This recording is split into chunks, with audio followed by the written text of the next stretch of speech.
वंदे मातरम. जय महाराष्ट्र. नुकताच 2020-21चा अर्थसंकल्प जाहीर झालेला आहे आणि त्याच्यामध्ये कोणत्या प्रकारची कशा प्रकारची तरतूद केलेली आहे त्या संदर्भामध्ये आपण आता चर्चा करणार आहोत. हे अतिशय महत्त्वाचं आहे.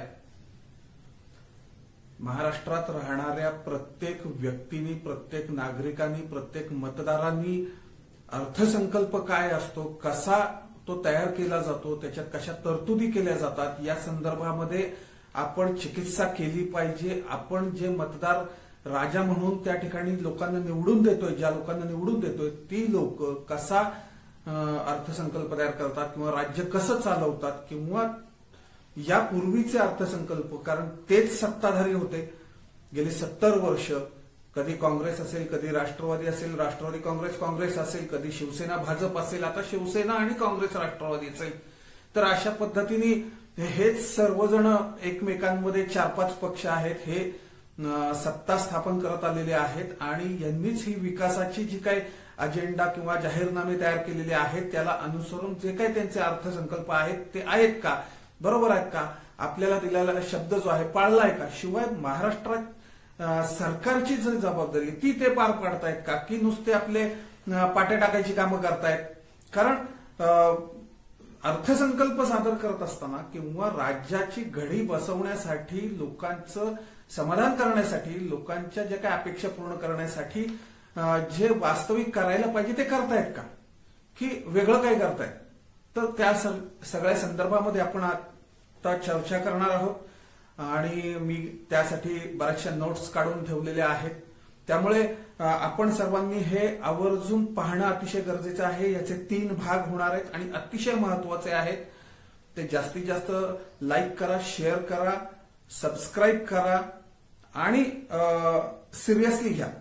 मी सुरुवात करतो.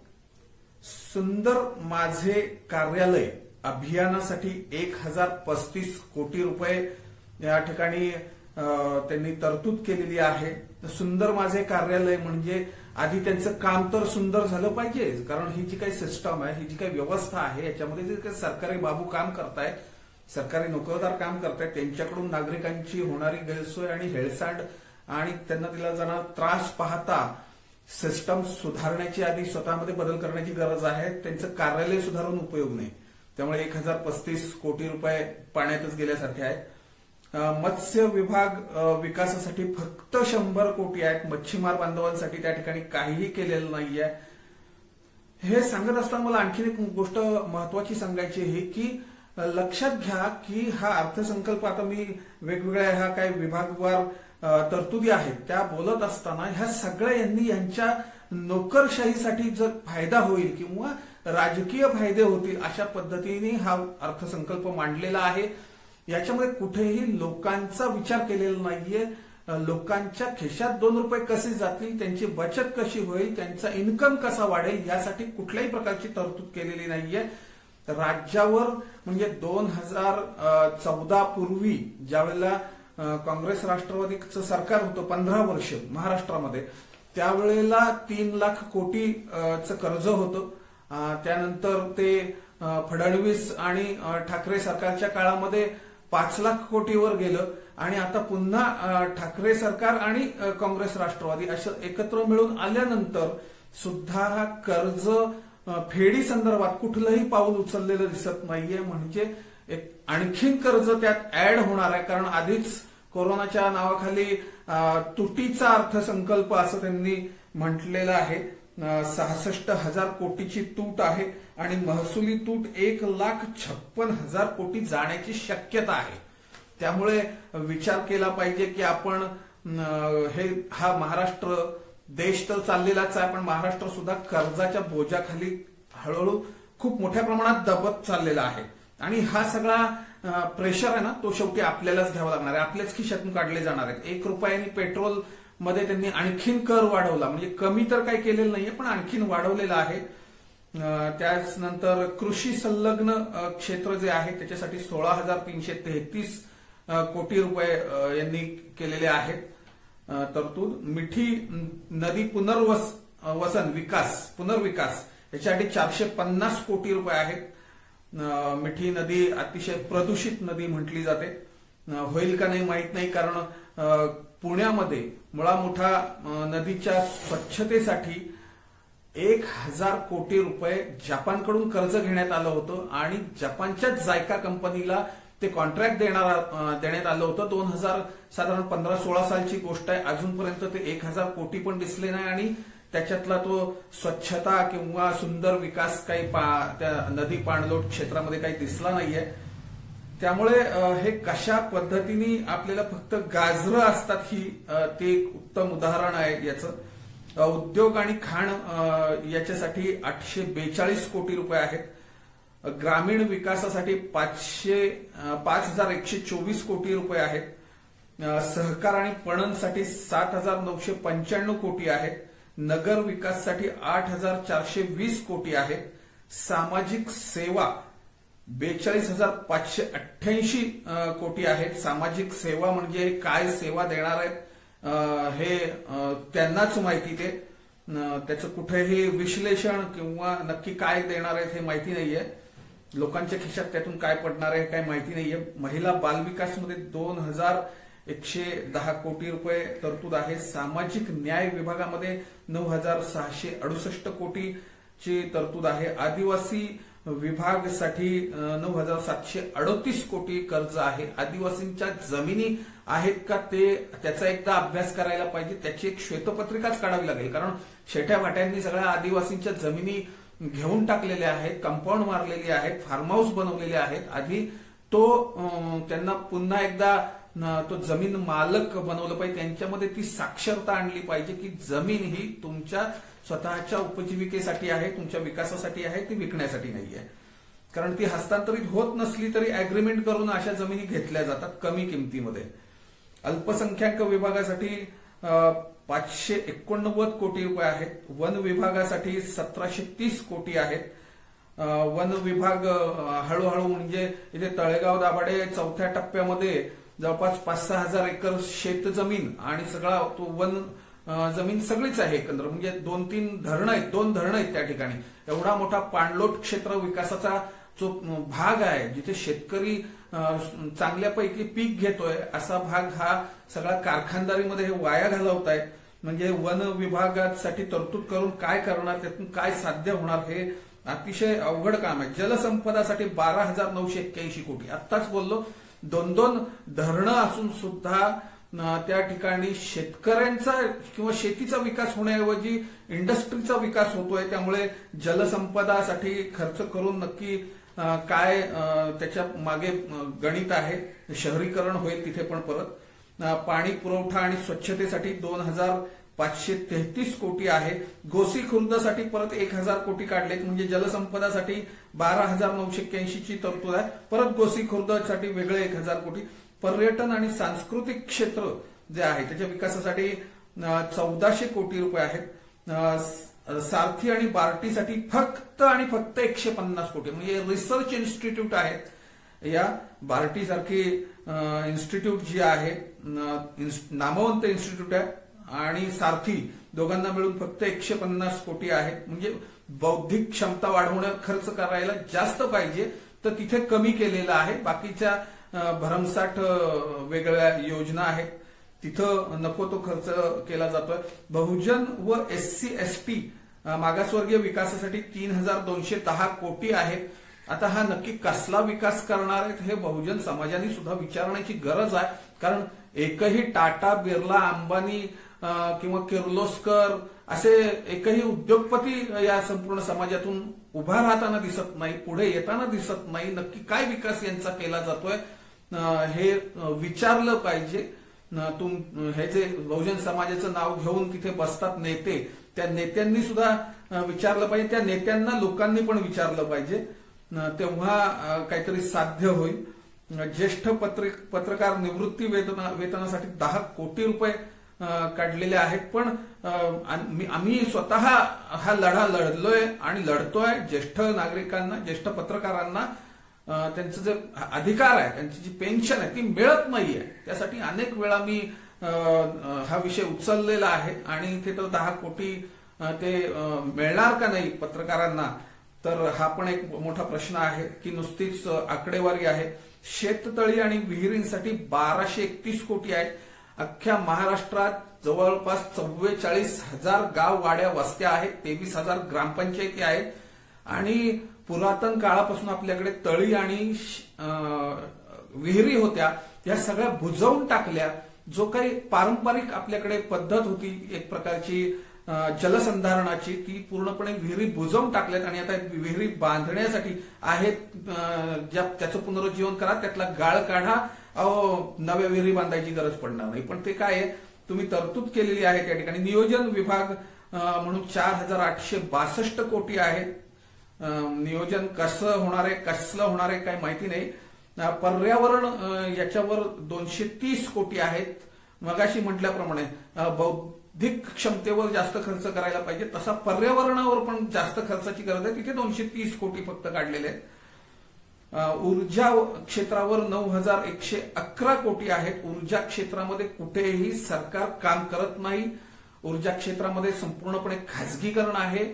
मग ते इलेक्ट्रिसिटीच्या संदर्भात असेल किंवा इतर कोणत्याही ऊर्जा क्षेत्रामध्ये असेल, कुठेही सरकार काम करत नाही, खासगी क्षेत्र आहे. मग 9,111 कोटी नेमके कशासाठी वापरणार आहेत त्याचा काहीही तपास नाहीये.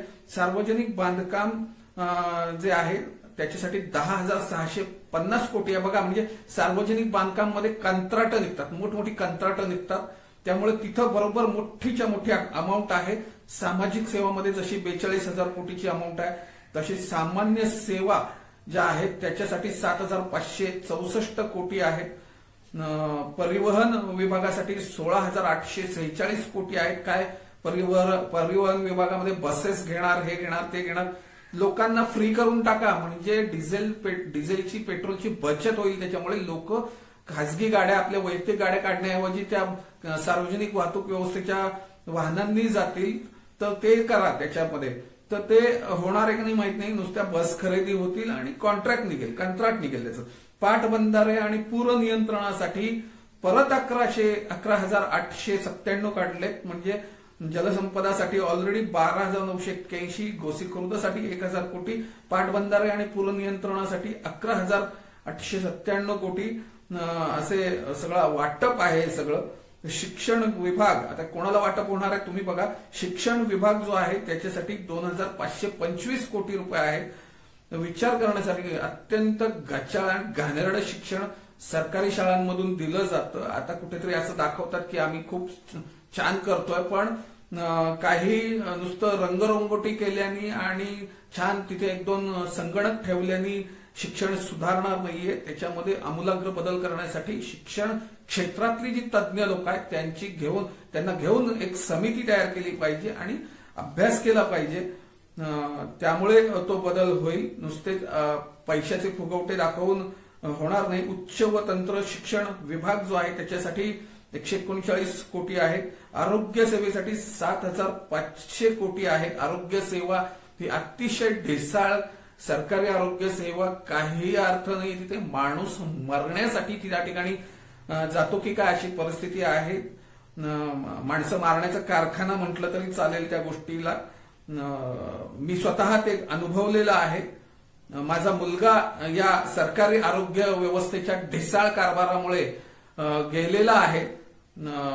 जे औंध हॉस्पिटल आहे असेल किंवा तिथे ग्रामीण भागामध्ये जी छोटी हॉस्पिटल असतात तिथे असेल, तिथल्या अतिशय दळभद्री अशा सेवांमुळे, डॉक्टर्सच्या हलगर्जीपणामुळे मुलगा गेलाय माझा. त्यामुळे मला माहिती आहे चांगल्या पद्धतीने.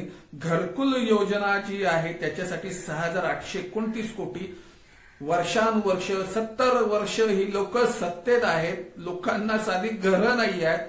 पुन्हा 2021 सारख्या इतक्या आता प्रगतीकडे चाललोय आपण अशा, आणि एवढे अर्थसंकल्प निघून गेले, आतापर्यंत लोकांना अजून घरं सुद्धा मिळू शकलेली नाही यांच्याकडून. पुन्हा दरवेळेप्रमाणे घरकुल योजना आहेच आहे. वैद्यकीय शिक्षण आणि औषध द्रव्य याच्यासाठी 950 कोटी आहेत. काय त्याच्यामध्ये करणार आहेत ते माहिती नाही. वैद्यकीय शिक्षण आणि औषधी द्रव्य. आरोग्य सेवेत ऑलरेडी 7,500 कोटी. मग आरोग्य आणि वैद्यकीय शिक्षण औषधी द्रव्य काही वेगळं आहे का?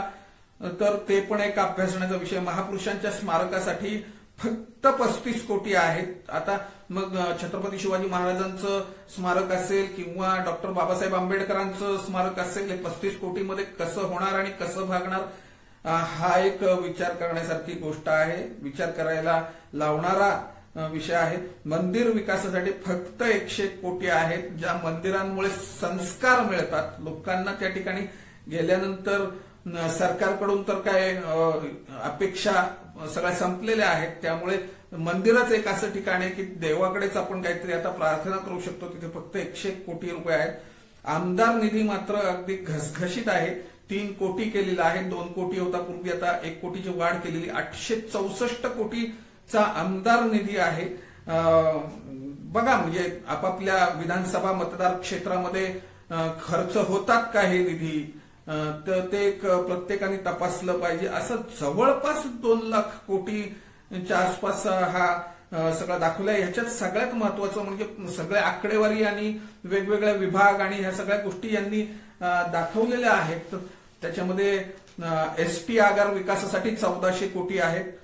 पुणे नाशिक रेल्वे मार्गासाठी 235 किलोमीटरचा आहे, त्यासाठी 16,039 कोटीचं तरतूद आहे त्याच्यामध्ये. आता रेल्वे बांधणं हा केंद्राचा विषय आहे. आता हे राज्य सरकारने काढण्याची काय गरज आहे? मग तसं तर मग अनेक ठिकाणी रेल्वेची कामं आहेत किंवा रेल्वेपासून मग राज्याला पण काही मिळतंय का उत्पन्न, मग ते सुद्धा काउंट केलं पाहिजे. तुम्ही जर केंद्र सरकारचं काम सुद्धा तुम्हीच करणार हे दाखवत असाल तर त्या रेल्वे प्रशासनाकडून राज्य सरकारला पण काही उत्पन्न काय हे पण दाखवलं पाहिजे का. विनाकारण 16,000 कोटी त्या ठिकाणी टाकले जात आहेत. सागरी महामार्गासाठी 9,573 कोटी हा तर देवेंद्र फडणवीस यांनी जाहीर केलेला विषय आहे आणि त्यावेळी त्यांनी तरतूद केलीच असणार. ज्यावरती जाहीर केला त्यावरती त्यांनी तरतूद केलीच असणार. मग त्या तरतुदीचं काय, त्या आकडेवारीचं काय, त्या आकडेवारी कुठं आहे, तो पैसा कुठं आहे, परत 9,573 कोटी कशासाठी, हा एक विचार करायला लावणारा प्रश्न आहे. महात्मा ज्योतिराव फुले कर्जमुक्ती योजना, कर्जमाफी, यामुळे शेतकऱ्यांना लाभ कसा मिळणार आहे, ते परत नवीन कर्ज काढणार आणि पुढच्या अर्थसंकल्पात तुम्ही परत ती कर्जमाफी करणार. म्हणजे लोकांचं, शेतकऱ्यांचं कायमस्वरूपी समाधान करण्याऐवजी परत ती कर्जमाफी, परत कर्ज घ्यायला लावायचं, परत कर्जमाफी, परत कर्ज, म्हणजे असं चाललेलं आहे. आणि याच्यामुळे हा तुटीचा अर्थसंकल्प तयार होतो नेहमी. पेट्रोल डिझेलमध्ये मग अशी सांगितलं की 1 रुपयानी वाढ केलेली आहे. कंबरडं मोडलंय आता सामान्य माणसाचं, काहीही त्याच्यामध्ये लाभ होत नाही. याच्यामध्ये महत्वाचं हे कधीही सांगत नाही की नोकरशाहीवर, नोकरशाही व्यवस्थेवर आमदारांच्या पगारावर किती खर्च होतोय हे होणार आहे हे कधीही सांगत नाही. त्यांच्या पेन्शनवर किती खर्च होतोय हे कधीही सांगत नाही. ही आकडेवारी पण सांगा तुम्ही.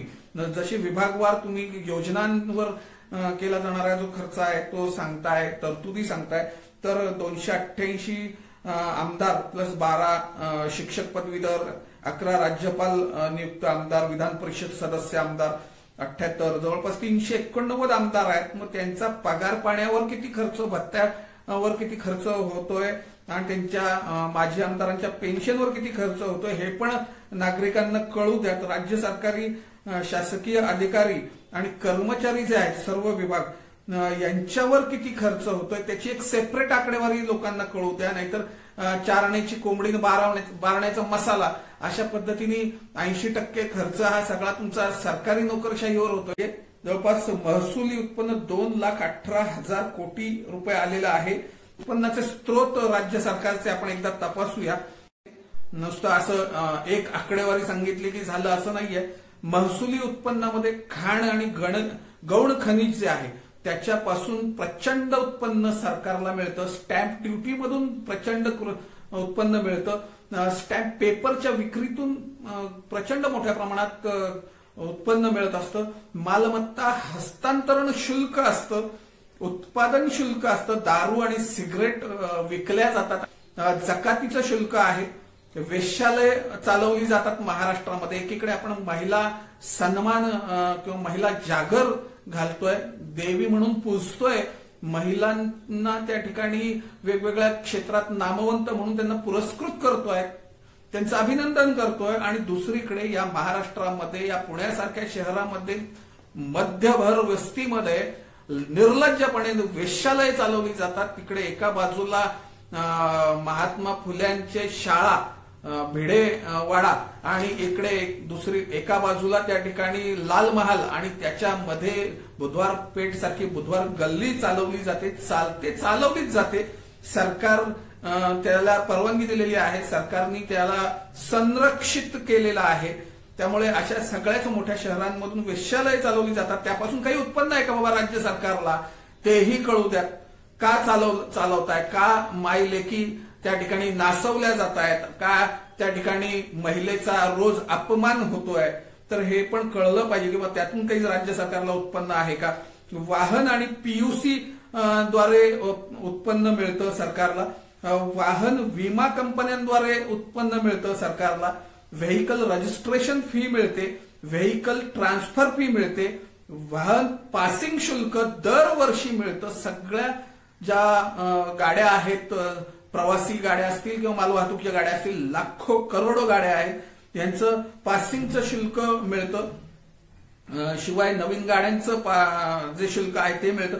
पेट्रोलवरचे राज्याचे सगळे कर आहेत, प्रचंड कर आहेत, छोटे सगळे कर आहेत. उत्पादन शुल्क आहे, त्यानंतर वेगवेगळे हरित कर आणि वेगवेगळे कर असे लावलेले आहेत. डिझेलवरचे सगळे कर आहेत, प्रचंड उत्पन्न आहे याच्यामध्ये. आणि आता तर पाहतोय आपण 100 गाठलेली आहे पेट्रोलनी, आणि त्यात परत या अर्थसंकल्पात त्यांनी ₹1 अजून वाढ केलेली आहे, ती कायम राहणार आहे. जीएसटी द्वारे प्रचंड उत्पन्न मिळतं. मग अशी सांगितलं 1,84,000 कोटी नुसतं जीएसटी मधून यांना उत्पन्न आलेलं आहे.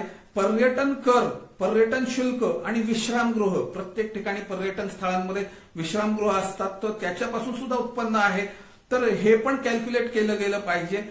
राज्य जिल्हा बँका ज्या आहेत, ज्या सरकारी बँका आहेत, त्याच्यामधून मिळणारा नफा सुद्धा काउंट झाला पाहिजे. तो लोकांसमोर वेगळी आकडेवारी आली पाहिजे. त्याची साखर कारखानदारी ही मोठ्या प्रमाणात महाराष्ट्रामध्ये आहे, त्याच्यासाठी साखर संकुल चालवलं जातं, तर त्या साखर कारखानदारीमधून सुद्धा प्रचंड उत्पन्न आहे. ते सुद्धा कारण त्या संचालक पदांवर धडपडत असतात, जाण्यासाठी धडपडतात हे सगळे नेते, म्हणजे तिथे महसूल प्रचंड आहे.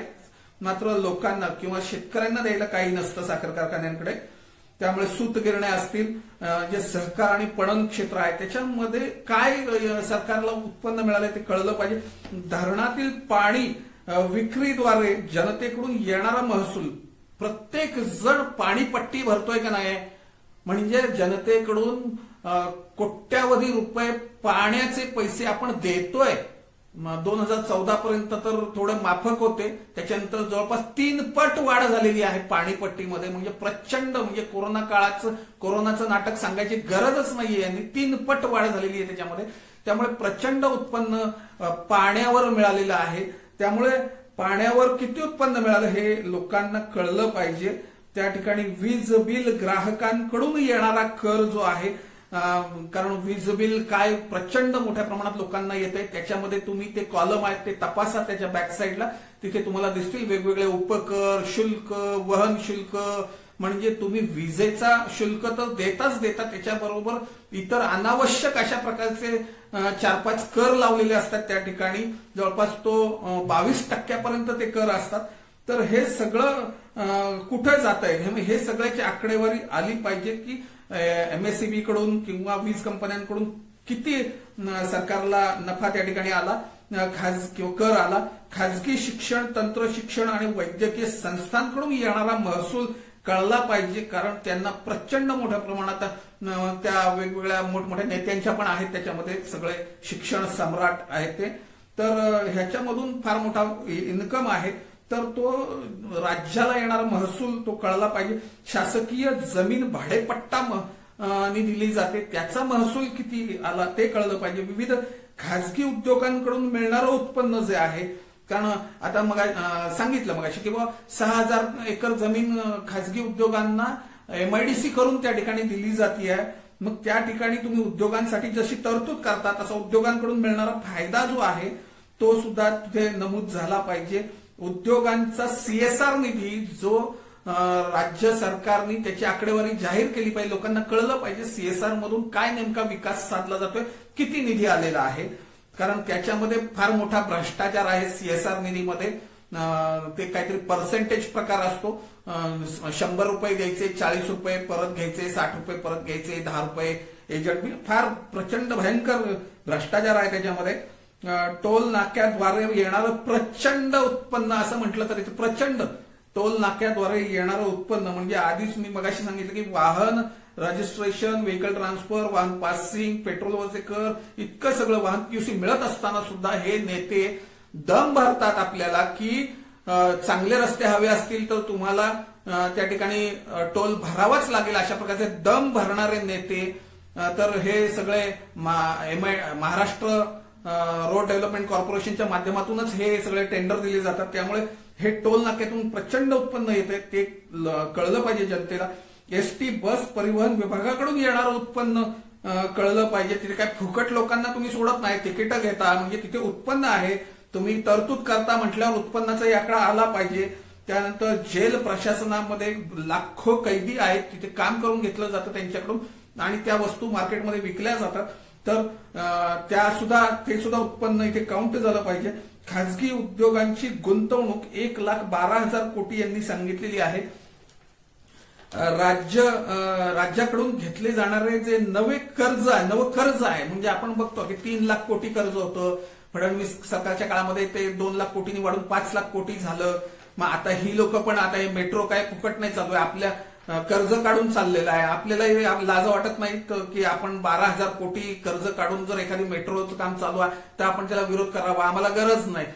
त्या ठिकाणी आधी आपण सक्षम होऊया, आपण आपले आर्थिक स्त्रोत, आपल्या आर्थिक क्षमता वाढवूया आणि आपल्या स्वतःच्या जीवावर आपण जो काही हा स्मार्ट सिटी विकास किंवा मेट्रोचा विकास आहे हा करूया. म्हणजे जनतेवर दंडात्मक कारवाई, मुस्कटदाबी करून 200-200 रुपये तुम्ही कमवताय आणि असे हेल्मेटमधून असेल किंवा अनेक वेगवेगळ्या दंडात्मक कारवायांद्वारे तुम्हाला प्रचंड उत्पन्न भेटतंय तर तेही कळलं पाहिजे. मुख्यमंत्री सहायता निधीमध्ये प्रचंड डोनेशन्स येतात, तेही कळले पाहिजेत. कारण तो सगळा अर्थसंकल्पाचा भाग आहे. माहिती अधिकारातून एका झेरॉक्सला बाहेर 50 पैसे पडतात आणि सरकार 5 रुपये घेतं तुमच्याकडून. त्यामुळे प्रचंड उत्पन्न त्या ठिकाणी मिळतंय झेरॉक्स सरकारला, तेही कळलं पाहिजे. मुंबईच्या सट्टा बाजारामध्ये एका दिवशी बाजार गडगडला की एकदम 10-12 लाख कोटीचं लोकांचं नुकसान होतं. विचार करा याच्यावरूनच की काय मोठं ट्रान्झॅक्शन आहे. तर त्याच्यामधून मिळणारं सरकारला जे उत्पन्न आहे तेही कळलं पाहिजे. क्रिकेट बोर्ड हे अत्यंत भारतीय BCCI अत्यंत श्रीमंत अशा प्रकारचं क्रिकेट बोर्ड आहे. तिथून मिळणारं उत्पन्न, कारण स्टेडियम वगैरेवर तुम्ही खर्च करता, मग स्टेडियम मधून मिळणारं उत्पन्न सुद्धा कळलं पाहिजे.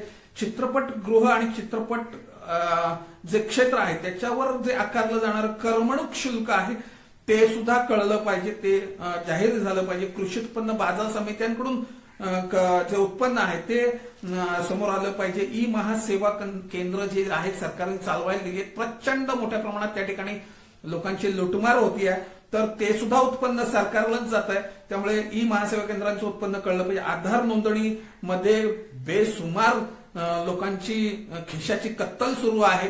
त्यामुळे तिथे 100 रुपये आधारच्या साध्या छोट्या बदलांसाठी सुद्धा 100 रुपये घेतले जातात आणि प्रचंड मोठी लाईन लागते. तुम्ही जाऊन भरता त्या ठिकाणी आधारमध्ये, तेव्हा तुम्ही हा प्रश्न विचारला पाहिजे, आधारपासून किती उत्पन्न सरकारला मिळते. अत्यंत महत्वाचा विषय आहे हा.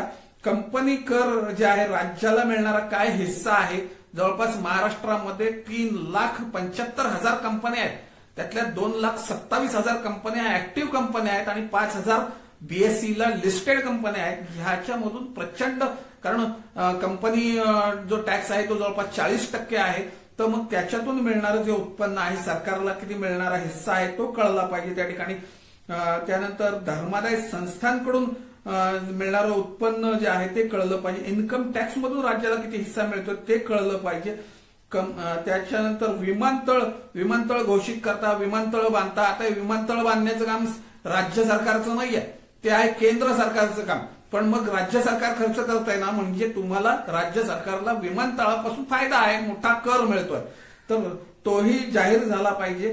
म्हणजे तुम्हाला कळलं पाहिजे की प्रचंड मोठ्या प्रमाणात शेकडो अशा गोष्टी आहेत ज्यातून सरकारला उत्पन्न मिळतंय, ते लाखो कोटींचं मिळतंय. त्यामुळे या गोष्टीचा तुम्ही विचार करा. सरकारकडे पैसा कमी नाहीये, पण लोकांच्या खिशात काय जातंय का नुसताच योजनांच्या नावावर आकडेवारी फुगवलेली आहे हे तुमच्या लक्षात यावं म्हणून मी इतकं सगळं सांगतोय. अतिशय महत्वाचा व्हिडिओ आहे. जास्तीत जास्त पहा, पूर्ण पहा, शेवटपर्यंत पहा आणि जास्तीत जास्त प्रसार करा. मुख्यमंत्र्यांपर्यंत पोहोचला पाहिजे हा व्हिडिओ. प्रदूषण करातून येणारं उत्पन्न आहे. व्हेकल प्रदूषण असेल किंवा कारखानदारीचं प्रदूषण असेल याच्यातून येणारं उत्पन्न आहे.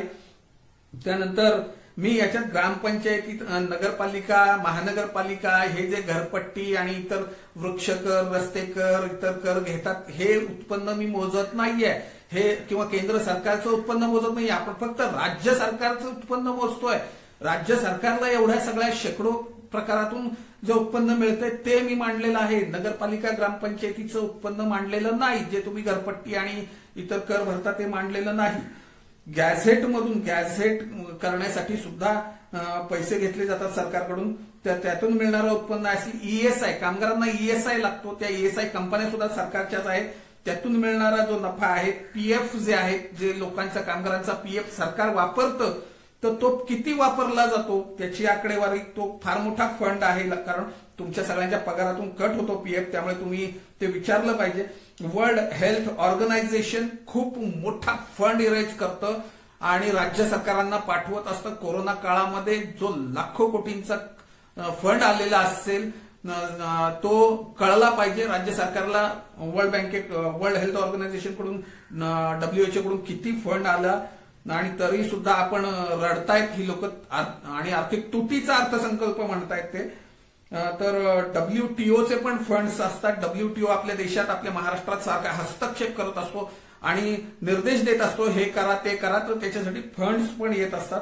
नजराणा जो आहे, जमिनीचं आरक्षण काढणं किंवा 32 ग वगैरे काय काय प्रकार असतात जमिनीमध्ये, तर हे सगळं उठवण्यासाठी जिल्हाधिकाऱ्यांच्या माध्यमातून राज्य सरकारच्या परवानगीने नजराणा घेतला जातो. ती फार मोठी रक्कम आहे, तो कळला पाहिजे. एवढं सगळं मी तुम्हाला सांगतोय. मित्रांनो, माझ्या भावांनो, बंधू भगिनींनो, महाराष्ट्रातल्या मतदार वर्गाला माझं आवाहन आहे, महाराष्ट्र सरकार कुठेही आर्थिक तुटीमध्ये नाही. तुम्ही प्रश्न विचारत नाही म्हणून रान मोकळं आहे. प्रश्न विचारा, भांडावून सोडा. मी जसं टीका करतोय, चुका काढतोय, नावं ठेवतोय, तसेच मी सोल्युशन पण सांगणार आहे. ते पुढच्या भागामध्ये, पुढच्या व्हिडिओमध्ये मी सोल्युशन सांगणार आहे. ते सोल्युशन अवश्य बघा, आवर्जून बघा, ते अत्यंत महत्वाचं आहे. मी गॅरंटी देतो की महाराष्ट्राचं 5 लाख कोटीचं कर्ज 1 वर्षात फेडून टाकू शकतो. इतका छान प्लॅन मी पुढच्या व्हिडिओमध्ये देतोय. आणि महाराष्ट्रामध्ये रोजगार आणि उद्योजकता विकासासाठी अतिशय कमी पैशात कसा चांगला, तुम्ही पहा, ते मुख्यमंत्र्यांपर्यंत पोहोचवा. मुख्यमंत्री स्वतः जर ती योजना राबवणार असतील तर मी ती त्यांच्याबरोबर शेअर करायला तयार आहे. तर तुम्ही, आणि तुम्हाला सुद्धा ती आवडेल. तुम्ही ह्या सगळ्या लोकांवर विश्वास 70 वर्ष 72 वर्ष ठेवलेला आहे, अजूनही ठेवताय. अजूनही त्या ठिकाणी तशीच लोक निवडून जात आहेत ज्यांच्या गाद्यांचे वारस, आजोबा, मुलगा, नातू, पणतू, मुलगी, सून, भाऊजाई, सगळे एकाच घरातले कुटुंबीय सगळे सत्ता उपभोगतायत. मग मला सांगा, जर आर्थिक तुटीचा अर्थसंकल्प मांडणारं नुकसानीच्या धंद्यात कोणी जातं का? तुम्ही तरी जाल का? नुकसानीच्या धंद्यामध्ये तुम्ही हात घालाल का? मग हे सगळे लाखो कोटी रुपये खर्च करून, हजारो कोटी रुपये खर्च करून त्या ठिकाणी राजकारण करून, पक्ष काढून निवडून येऊन त्या ठिकाणी कशाला जात आहेत? हे काही साधू संत महापुरुष आहेत का? बिलकुल नाहीये. तर ह्यांना माहिती आहे काय प्रचंड नफा आहे, काय फायदा आहे. तो फायदाच कमवायला हे सगळे जात आहेत. त्यामुळे लोकांच्या खिशात काही पडत नाही. प्रश्न विचारायला सुरुवात करा.